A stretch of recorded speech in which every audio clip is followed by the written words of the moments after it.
Tonight, Luang Pi wants to take you to explore about meditation in Buddhism deeper. We go through the Buddhist text, we go through the several concepts that I think it's important for us to know about meditation. But the first session, I will talk about meditation and meditation concept that mentioned in the Buddhist text.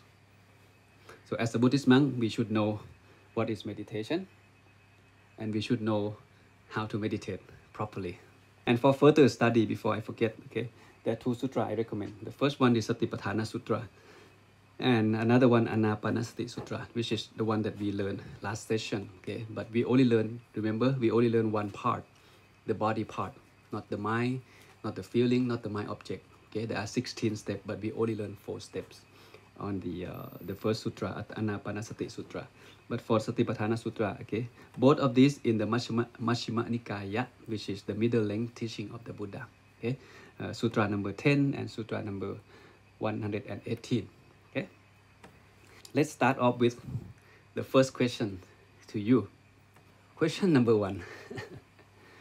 As you have been practice meditation for 15 days by now, since the program started, what is the meaning of meditation from your opinion? That's the first question. The second question is, what exactly that you are trying to achieve when you close your eye, sit cross-legged, or even when you walking meditation, or when you counting your breath? What exactly that you are trying to achieve? This is important question to remind you of what exactly that you are doing, what exactly that you wanted to achieve. Meaning of meditation. Okay, according to the text, meditation is the state of mind being still.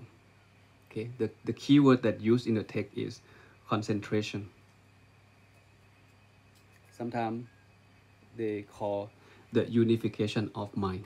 This is the meaning of meditation that mentioned in the text. Is that something that surprised you or something that you already know? So the second question that I asked, what exactly that you are trying to achieve when you meditate? Why you count your breath? Why you visualize the object? Why you moving your leg and aware of your movement? What exactly that you are trying to achieve? And this is the answer. To achieve the stillness of the mind. At least, these things should be clear. These two questions, you must be able to answer yourself clearly, okay, about your definition of meditation and your goal of meditation. So at the beginning, okay, meditation simply translate to concentration or the one-pointed mind. The mind stay still. But we don't talk about where, not yet. In Buddhist meditation, the general idea is this one. When you hear the word meditation, you think of concentration to keep the mind still. So the goal of meditation, general goal. Okay? People may say, oh, I meditate because I want to relax. I want to reduce my stress. I want to rest, whatever it is. But it's coming down to the stillness of the mind. If your mind don't still, you cannot rest. You cannot relax. You cannot have less stress. The more the mind think, the more the mind cannot rest. Whatever reason we mentioned, it coming down to this reason, to achieve the stillness of the mind. This picture has to be clear. So whenever you practice, whatever technique that you learn and you actually practice, okay, so keep in mind that you are about to train your mind to be still. Whether still outside the body, still inside the body, okay, still at your feet or still at your breath, doesn't matter. But it's coming down to this. And why do we have to meditate? Why human beings need to practice meditation? Can we just not practice it? What's the benefit of doing this? So this question to me is quite deep, okay? Because meditation is about training the mind to be still. We're talking about the refined object. The mind is the refined element. We don't know where the mind is. We've never seen our own mind. But we are about to train our mind to be still. So we should know the nature of the mind.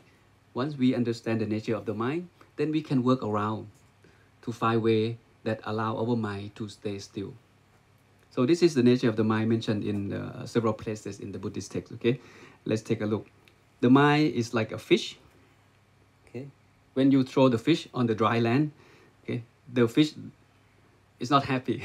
It will struggling and wants to go back to the water. Okay, so its mind is agitated. The mind is difficult to control. Do you agree? It's swift. It's light. It moves. Okay, wherever it wants to go. It moves. It is good to tame the mind, for a well-tamed mind brings happiness. I see this sentence very often. The mind needs to be trained. So if you want to be happy, you need to train your mind. And what is the tool that we can train our mind besides meditation? Can you name one? The bottom line is for us as a human being to be happy, the mind needs to be trained. And second, sutra mentioned that let the discerning man guard the mind. So the mind needs to be guarded. The mind is hard to see, difficult to detect, extremely subtle, very refined. Okay, it fitting where whatever it will. Okay, and see it end up the same sentence. A guard mind bring happiness. To summarize, this is the nature of the mind. Okay, you think of the mind as a monkey. Okay, very naughty mind. Okay, the monkey doesn't like to stay still. Okay, it always jump from one tree to another. If you want to steal the monkey, what would you do? What kind of approach that you will be using to steal the monkey? Number one, the mind is hard to see. We cannot see. Have you seen your own mind? Not yet. Okay, you're on your way. Don't stop. Practice meditation. Difficult to detect. We don't know where it is. Sometimes it think of one thing, not finished yet, move to another thinking. It sweep. Okay, unsteady. Never stay still. And excitable. Okay, all the time. Difficult to control. Stop thinking. I want to meditate. I want to calm the mind. The more you tell the mind to stop thinking, the more the mind will not stop thinking. Difficult to control. Okay, it like to think, and it think very fast. Not only that, it thinks very far. You from Switzerland, you can think of your bedroom in Switzerland in just a second. You might already there, back home. Okay, you from Spain, Barcelona. All of a sudden, your mind, you sit here, your mind already back home. It think fast, it think far. Okay, extremely subtle, very refined. And most importantly, okay, this information, take it with you. The good news is the mind can think of one thing at a time. The mind can think of one thing at a time. Can you laugh and cry at the same time? Can you feel happy and all of a sudden, in that happiness, sadness come and you start crying? If you can't do that, I suggest you to meet with a doctor. Okay, because you cannot. Normal human being, the mind can only think of one thing at a time. See, what have you learned from here, from this sentence? I think this is very powerful. That means when you are sad, sadness take control your mind. You cannot be happy. If person allow oneself to sink deeper into that sadness, that crowded mind, okay, bad thing can happen. So instead of allowing the mind to stay in the sadness, you reject that thinking. You input the new thinking, which is something that you feel good. You may think of the merit. You may think of ordination. You may think of your mom, your dad, your loved one, someone who loves you. If somebody doesn't love you no more, it's okay. You may hurt, it's okay. But don't do something, bad, like killing yourself or committing suicide. So if sadness is there, happiness cannot go in. So if happiness is there, sadness cannot come in. So with this fact, I think it's very helpful in many situations. And one thing that I found in the Buddhist text, okay, the technique that many monks use, the word that they use, they call piti. Okay. Piti is joy. Okay, joy is the foundation of having good meditation. I said, wow, this is interesting. Oh, that means when I start meditate and I don't know what to think, today maybe a lot of things happen before I come to this meditation room. So I can recall my happy feeling that happened this morning, that happened yesterday, that happened last month, or that happened last year. It doesn't matter. Pick one situation in your life that you feel happy about it. So bring joy to your mind before you meditate. Sometimes you share loving kindness. Let's say you get angry at someone and you cannot meditate. You may start off with sharing loving kindness. Think of the good thing that that person did to you. Perhaps it help your mind to relax, and then you can continue meditate. Okay, so keep your mind joyful. The mind can think of one thing at a time. I think this particular sutra illustrates very well about the difference between mindfulness, meditation, and the mind. The text used the example of the cow, okay, but I couldn't find the cow picture. I used the horse. Okay. This is the wild horse, okay? If you have the new wild horse and you want to train it, how would you train it? How, what kind of approach, what kind of procedure that you will, able to get on it and ride this horse comfortably, and the horse allow you to do that. You cannot just right away get on it and riding it. You may get hurt. So the way people train the wild horse, they usually tie the horse to this post, okay, or the pole. Sometimes they call it patient pole. They tie the cow, the horse, the elephant, whatever it is, ties to this pole, okay, for a little while. Let it run, let it play, and from time to time you go play with it, you go feel it, let it smell your body, let it get used to your hand, your gesture. Eventually you can touch it. It allows you to touch it. At the beginning it may be scared, but eventually it gets used to it. And later on you put the saddle. Yeah, eventually you can put it on and let the horse feel it, get used to it, this saddle. And later on maybe it allows you to get on it and ride it around the pole, okay? And before long, okay, you can release the horse, and then all of a sudden you can riding it comfortably. Take time, this process, before you can have fully control of your new horse. Same thing with the mind. Okay, look at this picture clearly. The horse is the mind. Your mind like the horse. And now you want to take control of your mind. You want your mind to stay still. Remember that definition. Meditation is to achieve the stillness of the mind. You want to achieve that. You want to achieve to train this horse, this mind. But how? Okay. Mindfulness or sati. Okay. I will mention the Pali term as well, because when you go back and study yourself, you may encounter this technical term. So it's better to bring it up here, and we learn it together. Mindfulness or sati is this rope, the rope that tie the horse to the post or the pole. Okay, and concentration or samadhi or meditation is this post or the pole. Now you have all the tools that you can use to still the mind, okay, to slow down the thinking of the mind, and eventually you can have full control of your own mind. But you need to understand these three elements. Okay, your own mind is like the horse. It runs. It doesn't like to stay still. It's very naughty. Okay, and now you want your mind to stop thinking, stop running. So you tie your mind with sati or mindfulness. How do we do that? And how do we concentrate or practice meditation? For example, we already talked about anapanasati. Anapanasati is mindfulness on the breathing. So in this case, this is your breath. Okay, the object that you use to concentrate your mind is your breath. But at the same time, you also rely on your mindfulness or sati. Let's say you will count 1 to 5. 1 to 5 is considered the pose, okay, this pole that we are going to tie the mind with the pole.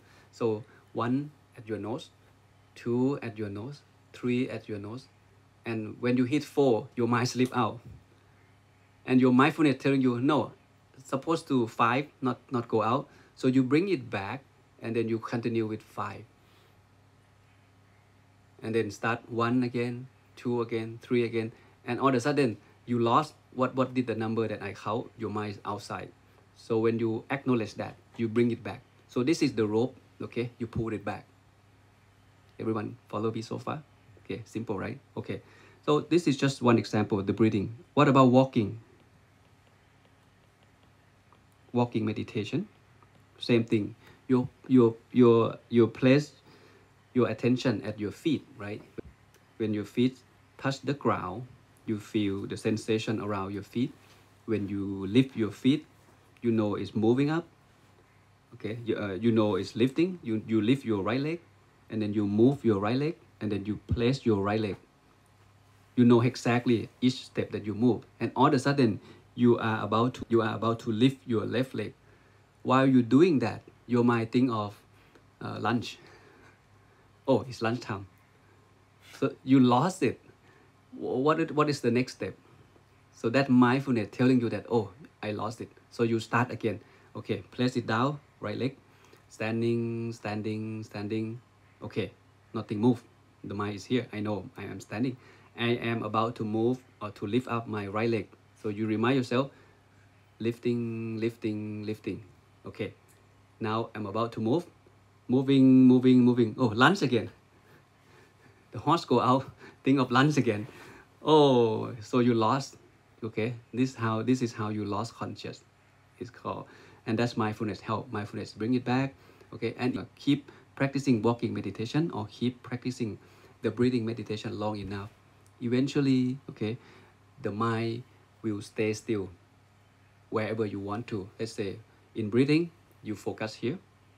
Okay, your concentration will be here all the time, 100%, and that's the goal of meditation.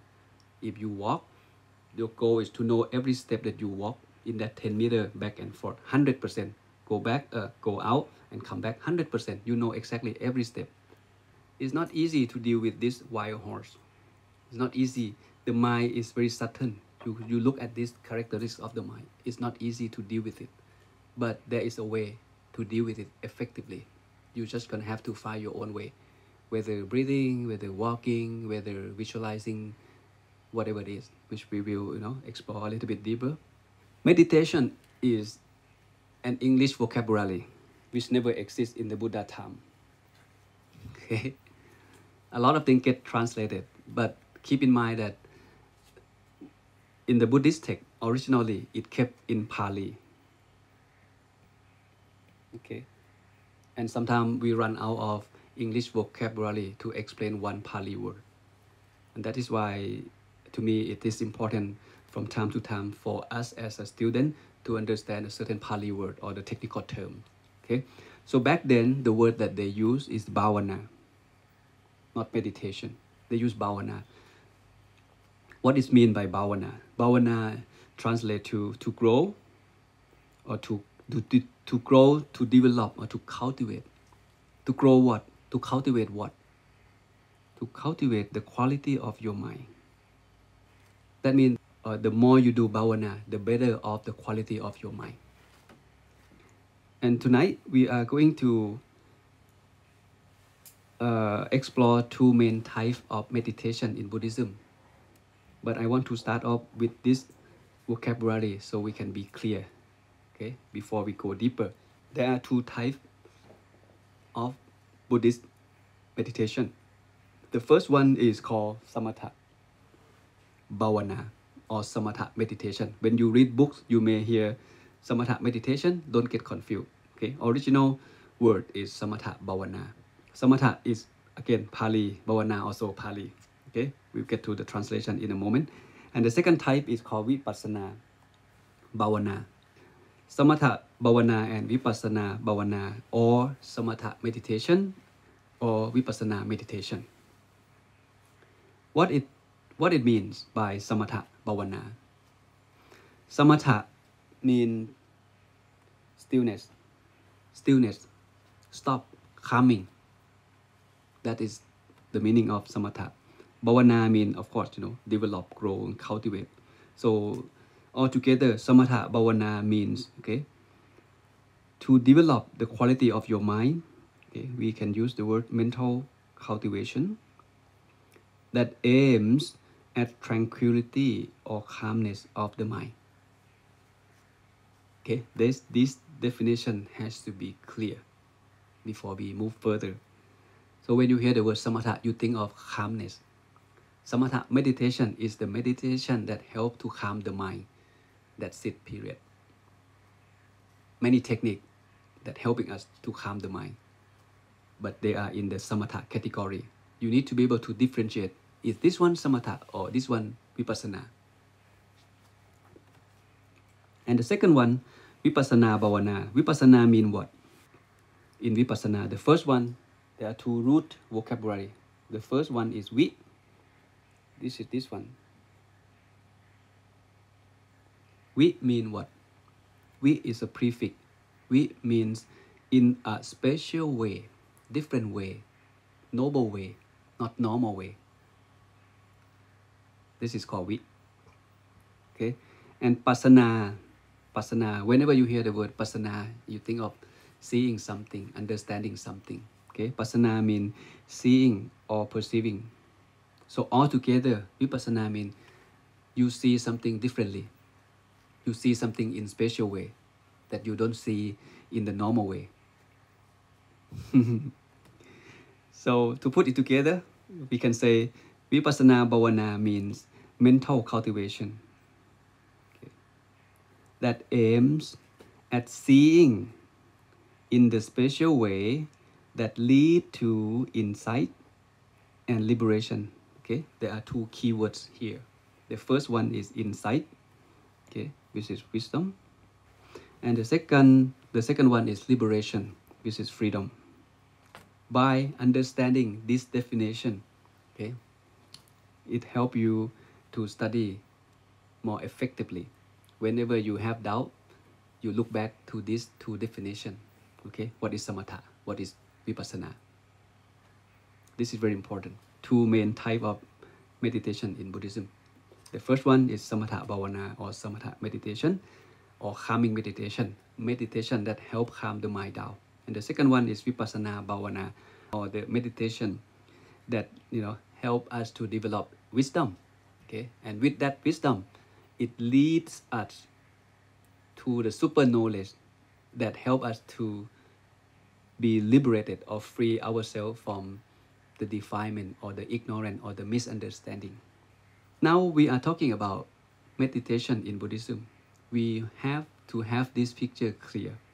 Okay, what exactly that the Buddha wants us to understand, what exactly that the Buddha point us to go, what is the ultimate aims, okay, in life. Here, okay, you see the word self-development. You see two groups of people, monks and the lay people.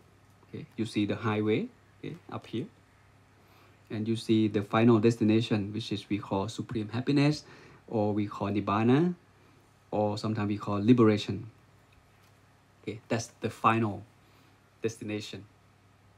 One day in the future lifetime, the Buddha point us, okay, you practice or develop yourself like this, and eventually you will get there, okay, at that final destination, or we call nibbana or liberation.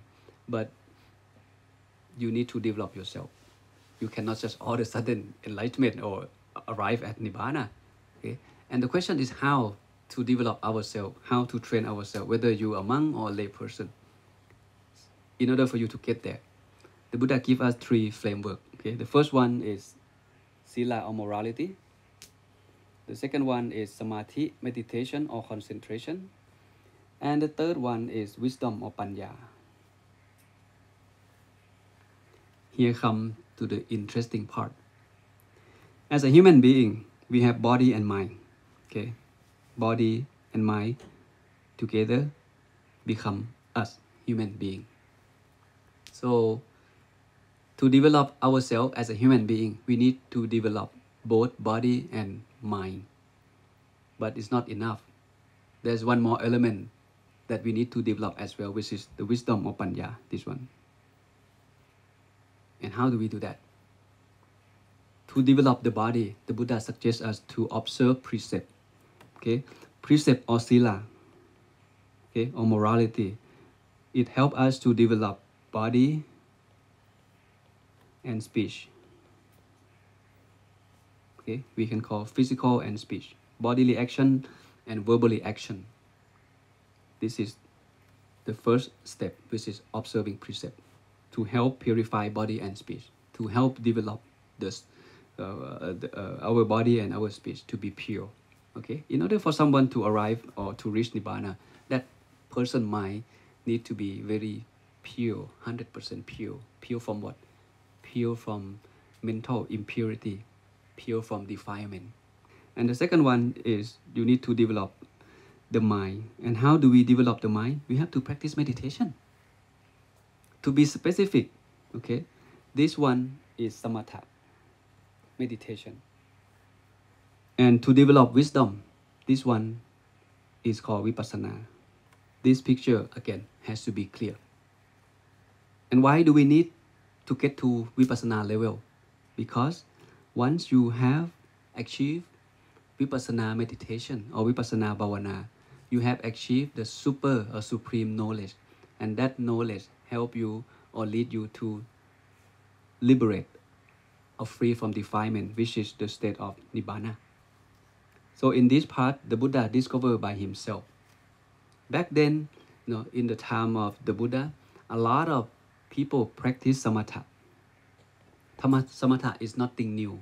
People know, they reflect on the dead body, they reflect on the breathing, they do the walking meditation, they do a lot of things to calm the mind or to still the mind. The Buddha also practiced Samatha, but he realized that it doesn't answer the question that he has in mind.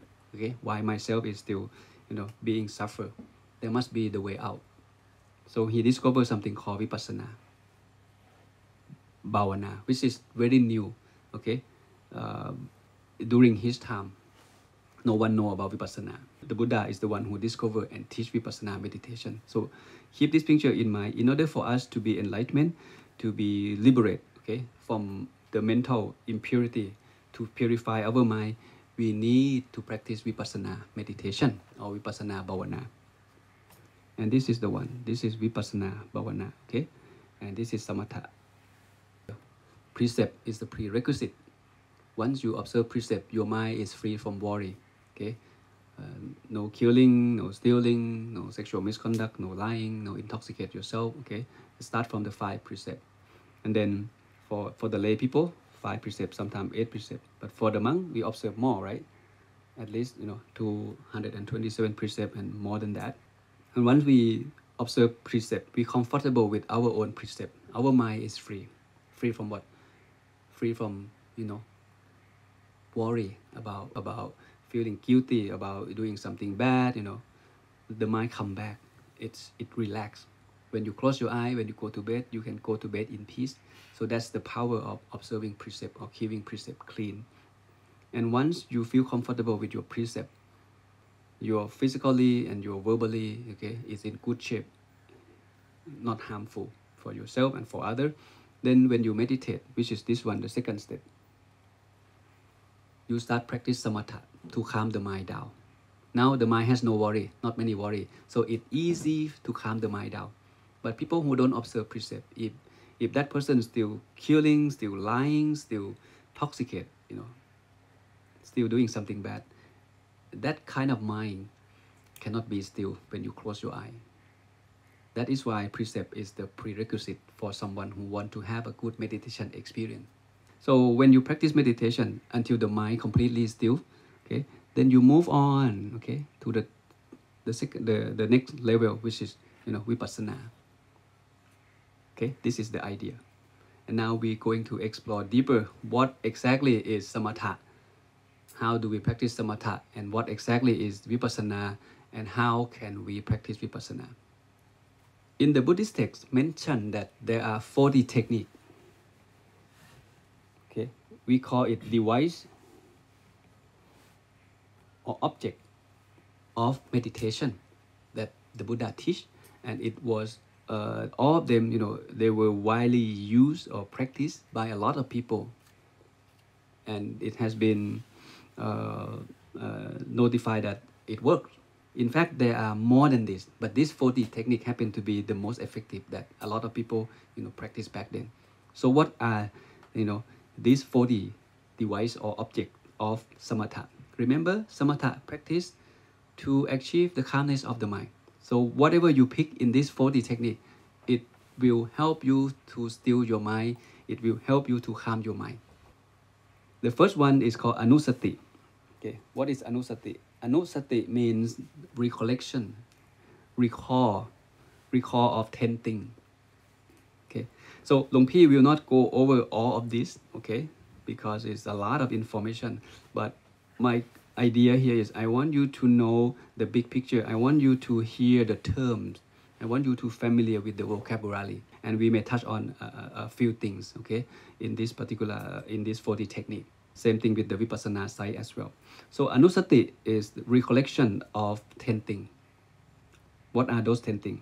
For example, recollection of the Buddha, recollection of the Dhamma, recollection of the Sangha. So if we think of the Buddha, we feel peaceful right away.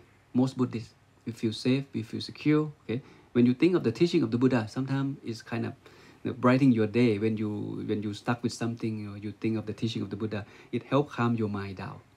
Okay, recollecting of morality. Okay, think of your own precept, and you feel good about yourself. Think of recollection of generosity, the dana, the donation that you make, that you help others. Again, this also helps to calm your mind down. Thinking of the activity or the merit that people did, and it helped them to reborn in the good place to become a deities. That could be one thing. Mindfulness of death. This is the one that we have learned together a few days ago. We reflect on the death. We remind ourselves that death is always there. We just don't know when it's gonna happen. Reflect on your own, okay, nature of your own life, illness, sickness, and death. Okay, and mindfulness, contemplation on what? On your own body, the 32 part in your body that's very disgusting. Okay, nothing is pure in the body. The liquid, the solids, the gas that coming out of our body is very disgusting. This is the nature of life. But people try to hide it, try to cover it, put the makeup on, put the perfume on, because it's dirty. Mindfulness on breathing. This is we practice, right? Recollection on peace, on the nibbana. Okay. Wow, there is something called supreme happiness. One day, I may experience that. So when you think of these 10 things, okay, it helps calm your mind down. This is the first group of samatha, which is called anusati. Okay, 10 of them, anusati. You hear the word sati again. What does sati mean? Mindfulness. You hear this word a lot. Sati, sati. Kaya kaya sati. Okay. Anapana sati. Okay. Dhamma nusati. Sangha nusati. Recollection on the Buddha, the Dhamma, the Sangha. Jaka nusati. Giving. Sila nusati. Reflection on sila or precept. Okay. This is the anusati. When you practice mindfulness of breathing, you actually practice number 9. One of anusati, which is help you to calm your mind. Where? Here, right? 1, 2, 3. And the second one is asubha. What is asubha? Asubha is foulness. What is foulness? Foulness is, again, disgusting. Okay, of what? Of the corpse or the dead body. Okay, of the dead body. In Visuddhimagga, in this text, explain clearly about these 40 devices or these 40 objects, okay, about what are they and how to practice each one of them. Okay, if you are interested in detail, again, the book called The Path of Purification or Visuddhimagga is a PDF free download. Okay, check it out. These are 10 kind of, Asubha, ugliness, foulness. Okay, we're talking about 10 characteristics of the dead body that the monk back then practiced. And once they reflect on the dead body, they actually see it.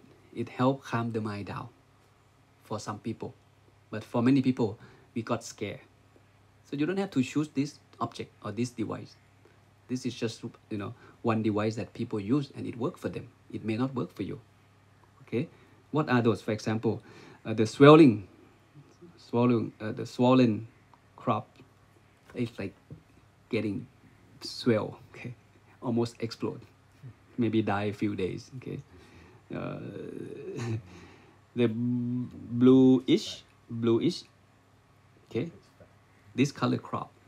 Okay, like you see the skin blue. Okay, festering crops. Okay, the crop that has been cut or split up. Sometimes you don't see the hand. Maybe the animal eat it. Okay, remember people back then when they die, they throw the body into the forest. So if you go there a few days, you may notice that the one leg is gone, one hand is gone because it get cut off by the animal. Okay, but when you look at that, it helps you to reflect on the dead. And once you see death, okay, for some people, right away their mind is calm. Okay, but again, for many people, we got scared. We run away. These are 10 things. Okay, scatter crop. Okay, the blood. Sometimes you can see the fresh crop with the blood stain on it. Okay? Sometimes you don't see the blood, but you see the worm in the crop. Okay, and sometimes you see nothing but skeleton. So these 10, kind of Asubha can help calm the mind down for some people. Okay, you don't have to practice this one, but this technique is mentioned in the text, and a lot of people practice, and it worked for them. The third one is Kasinna. This one is interesting. Kasinna is the objects that people use to calm the mind down. Okay, there are 10 of them. What are the Kasinna? Let's take a look. This is Kasinna meditation object or meditation device. The first one is called Earth Kasinna, Water Kasinna, Fire Kasinna, and Air Kasinna. This is like the element: earth, water, fire, air. And number 5 is blue. This one we move to color. The blue Kasinna, yellow Kasinna, red Kasinna, and white Kasinna. This is how they do it.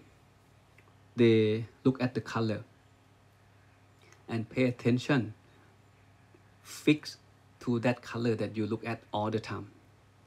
Instead of pay attention to your breath or your feet when you walk, you stop doing whatever. You just focus on the color in front of you. Okay, red, white, green, whatever. Just like this picture. For how long? Up to you. As long as you want it to keep your mind still. But instead of still at somewhere else, you still at that particular color. Sometimes people use the light Kasinna. You light up the candle, and then just like this one, and then all you have to do is you just keep your attention fixed on that light, on that candle. How long? Again, up to you. Maybe 5 minutes, and close your eye and meditate, and look at it again. 30 minutes, 1 hour. Okay, that's how they practice. Okay, and the space Kasinna. Okay, you look at the empty space. Okay? This is the space Kasinna.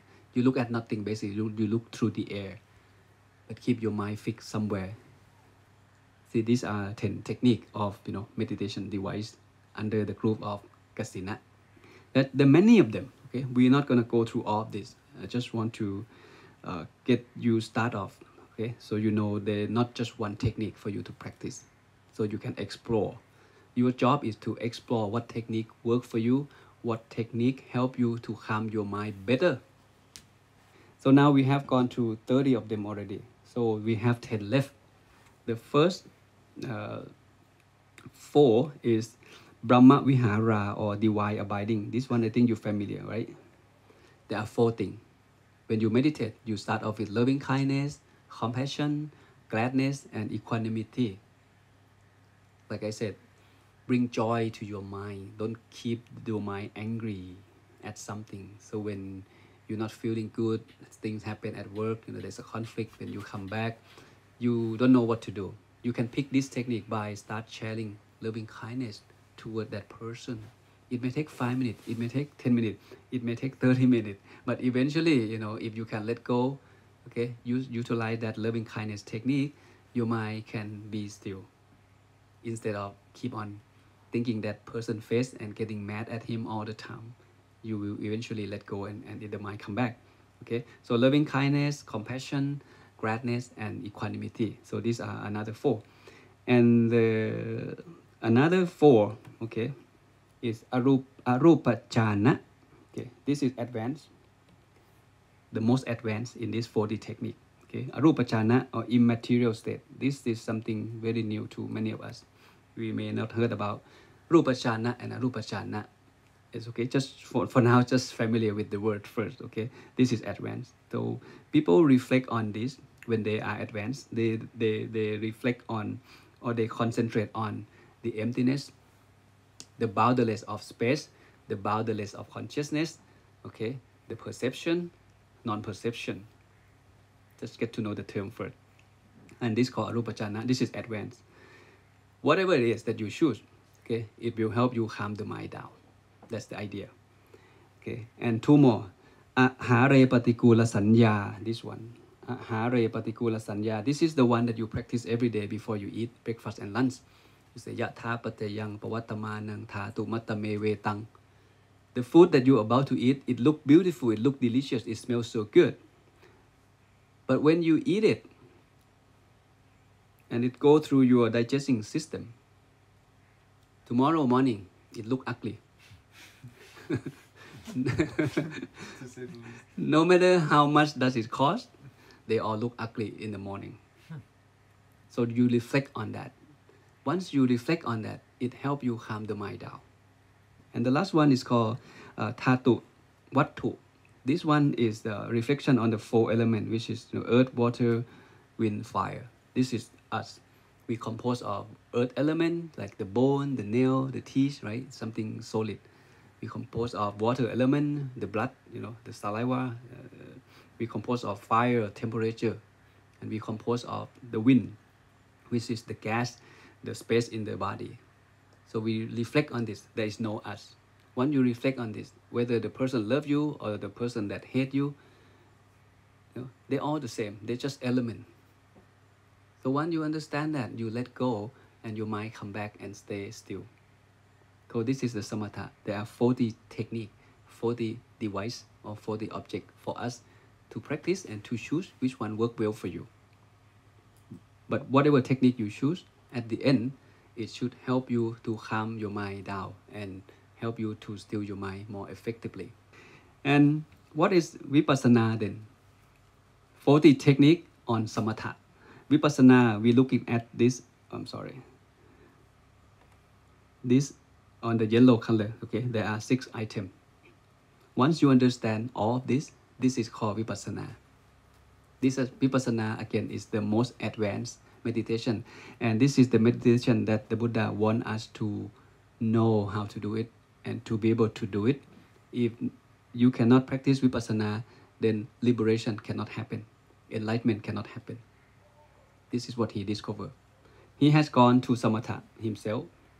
He learned from many teachers. He knows how to still the mind, but still cannot be liberated. The mind cannot be free from defilement or passion. So he figured out on his own research. He did meditation research on his own, and he discovered something called Vipassana or insight meditation. Vipassana talk about 6 things. Okay, so let's hear the term. The first one is 5 aggregates. Okay, you may have heard about it. 5 aggregates talking about our own nature. Okay, and in fact, if you look at all of these 6 things, it talk about human nature. Nothing else. It talk about life. It talks about the origin of life. It talks about suffering. It talks about defilement. It talks about ignorance. But in order for us to understand all of this, we need super knowledge. We need extra tool. Otherwise, we will not understand how it works. Okay, let's start off with the five aggregate. Five aggregate composed of five things, right? Human body. We have body and we have the mind. So these are the mind part, okay? And these are the body part. The body, is a form, okay? You and me, we can see male and female. This is the body. The Pali call it rupa, okay? Rupa or rup, okay? It's a form. But for the mind part, it has four elements. The first one is called feeling. The technical term called Vedana or Vedana. Feeling. Feeling what? Feeling happy, unhappy, feeling neutral. And the second one is called remembering. The mind has ability to remember. We call it sanya. Technical term called sanya. And number four, the mind has ability to think. Okay. And here comes the word sankhara. Okay. Keep this word in mind. You will hear this word again. Okay. When you learn about the three law of common characteristic. Okay. Sapphe sankhara anicca, sapphe sankhara dukkha, and sapphe dhamma anatta. Okay, we will get to that. The same word, but completely different meaning. This is very confusing. And the last one is knowing. The mind has ability to know, and it's called vinyana or vinyan. Know what? Know this is male, this is female, this is hot, this is cold, okay? This is green, this is red. This is knowing. The mind has ability to know. So all of this together is called the five aggregate, and it's become us as a human being. We are a living being with condition. These five things together, and it become us. And to understand this, okay, it's not easy. Oh, okay, five things, I kind of understand. But this understanding is not Vipassana yet. Understanding must come from seeing how it works, seeing how it conditioned together. But now we don't see it. We just think, oh, okay, body, okay, feeling, I know how I feel. You think, you don't see it. But Vipassana means seeing things in a special way, seeing things differently. People see human being like this. When a man sees a woman, okay, you may have three thinking. The first one, this woman is beautiful, I like her. The second thinking maybe, this woman is not my type, I don't like her. And the third feeling maybe neutral, not beautiful, not so bad. So you feel neutral, you feel nothing toward that picture of the woman that you see on the street. This is, you see five aggregate. You see another set of five aggregate on the street, which happen to be a female aggregate. You yourself as a male, five aggregate. One aggregate see another aggregate, and you have a feeling toward what you see. Oh, beautiful, I like it. I want her to be my girlfriend. And you keep chasing her. What drives you to keep chasing her? Your feeling of liking her.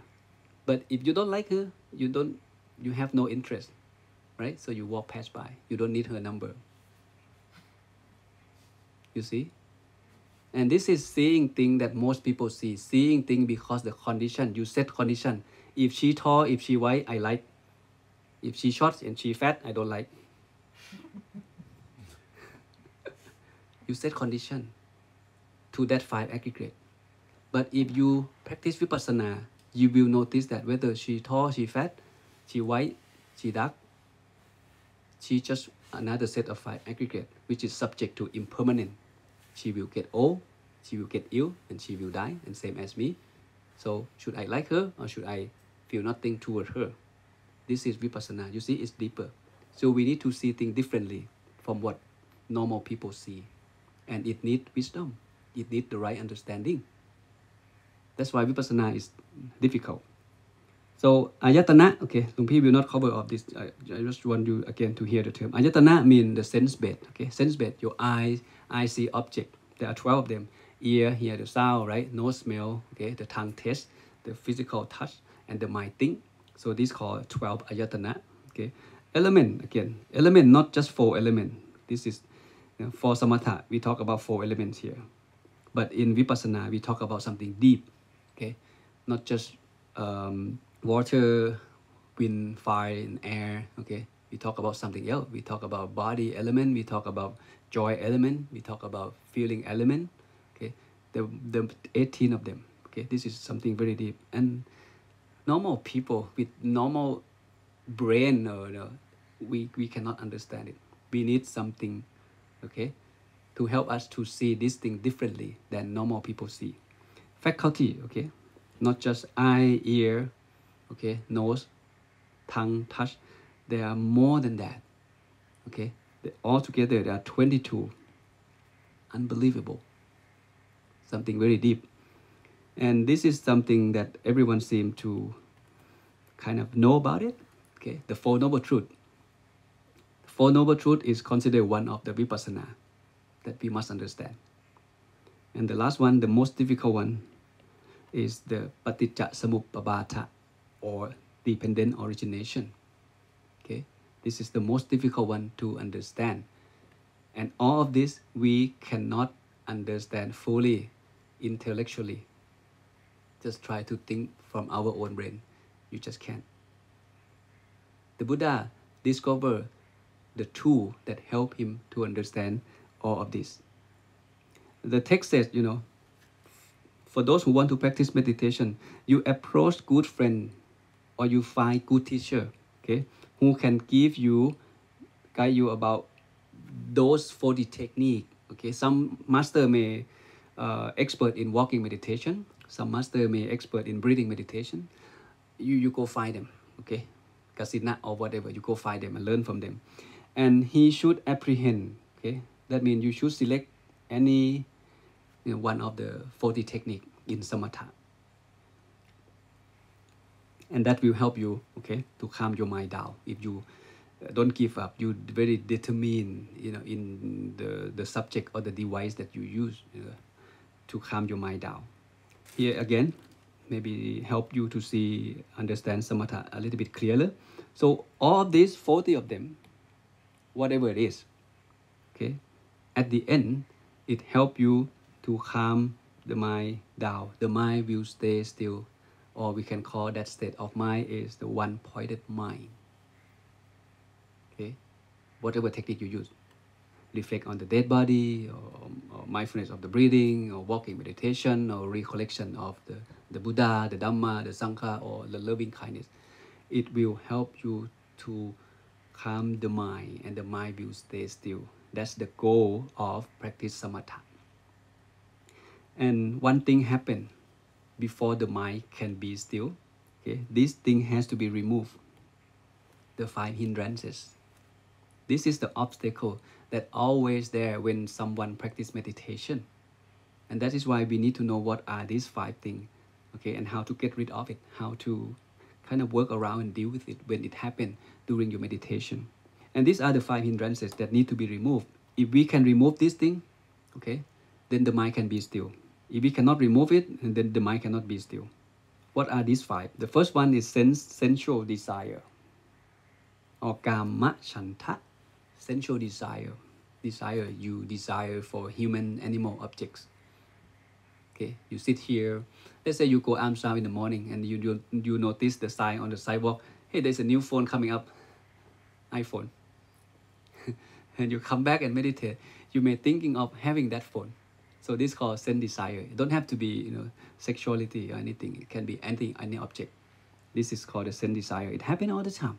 Okay, sometimes food, sometimes objects, sometimes human. Second one is ill will, okay, or payabat. Okay, think, want to harm, someone. Okay, angry. Okay, and the third one is sloth or torpor. You feel sleepiness. You don't feel fresh when you meditate. You feel heavy in the body. Your body is not light. Okay. And number 4 is restlessness or remorse. Okay. Utthaja, kukucca. You feel agitated. You feel worry when you meditate. You worry about a lot of things. When you sit, you worry about, oh, COVID, you worry about, oh, who's going to offer me lunch today, or you worry about, what happened to my mom back home. You're always agitated. And the last one, this thing usually come last, which is doubt or vichikiccha. It come later. At the beginning, it don't come because you have no experience yet. But when you start experience something, doubt will come. Is this real that I am seeing at the moment? Is this real or my imagination? Or is this feeling is a good one or is a bad one that my body disappear? What should I do? So doubt come later. So that is why you need teacher to guide you along the way when you practice meditation. And these are the 5 enemies when we meditate. But anyway, when we practice samatha, okay, these 5 hindrances will be removed. And 5 of these has been removed, the mind can be still. And why your mind cannot be still? Because you have one of these or more, okay? 2 or 3 or 4 or 5 or all of these when you meditate. You want something, you angry at something, you feel asleep, you feel agitated, and you have question. That's why the mind cannot be still. And again, this is another summary picture that may help you to understand a little bit better. Samatha or concentration or calming meditation. When we practice, the goal of practice samatha is to achieve the one-point mind. And in order to achieve the one-point mind or the stillness of the mind, the 5 hindrances need to be removed. And once you practice or keep the mind still long enough, you will enter, okay, the state of mind which is more calm and more peace. Okay? You feel very happy. Okay, and this the technical term called the jhana. Again, this may be new to you, but just hear me out. Okay, the jhana. When you hear the word jhana, you think of calmness, peace. Okay, your mind being still with one device or one object that you practice fully, not shaking, and that is jhana, the state of perfect equanimity and awareness. But for vipassana, okay, when you practice vipassana long enough, about 5 aggregates, about the sense bed, okay, about Four Noble Truth, about the paticca samuppabbad or dependent origination, okay, once you have that, fully understood, you have the right understanding, and your ignorance will be removed. Okay, once ignorance removed, what left for you is the true or direct knowledge or super knowledge. And that super knowledge leads you to liberation or enlightenment. Okay, and that is the technical term called the jhana or knowledge. Similar but not the same. Jhana and jhana, okay, very similar pronunciation, but they are not the same. Okay, jhana is the state of mind being still. When you actually in that state, you're happy, you're peaceful, okay, but it's temporary. When you leave your meditation, that feeling is gone, and it doesn't help you to remove any defilement. You also may have ability to access something called a superpower. For example, the people who have access to the jhana, they may be able to, read your mind or hear something far away, or see something that people don't see, okay, or count the rain, how many drops when it's rain last night. So this is the superpower, okay, but it doesn't help us to remove the defilement. It cannot fully liberate us from the defilement. This is what the Buddha wants us to have ability. Okay, we need to access the jhana. Jhana means knowledge, and this super knowledge will help us to be free from the defilement. Will be fully liberated from the impurity of the mind or mental impurity. One last slide. This is what mentioned in the text. When you practice samatha long enough, okay, you will be able to remove or get rid of the 5 hindrances. You will dispel sensual lust, resentment, agitation, torpor, and doubt. These 5 things will be gone. And when that happens, your mind, you start feeling joyful. You find joy at heart. Just like what? The text compared to the king that walk in the garden where all honor is clean. You walk into the garden, everything's well organized, everything is clean. You feel very good when you at that garden. Or the bee that has gone to a complete purified hive. That's how, the comparison that's used in the text. That's how people feel when they achieve the jhana, the first level of jhana. No doubt, no sense desire, no angriness, no nothing. The mind just being relaxed, being joyful. You feel really light. You feel so good, and you just want to be there forever. Okay, that's the idea of the jhana. I think it's about time. Okay, we will continue tomorrow on this session, the session that talking about Buddhism, meditation in Buddhism. We're not finished yet. Okay, but for tonight, I think it's a good time for us to stop right here. Okay, I'm done with my my lecture. I'm open up for the question that you may have.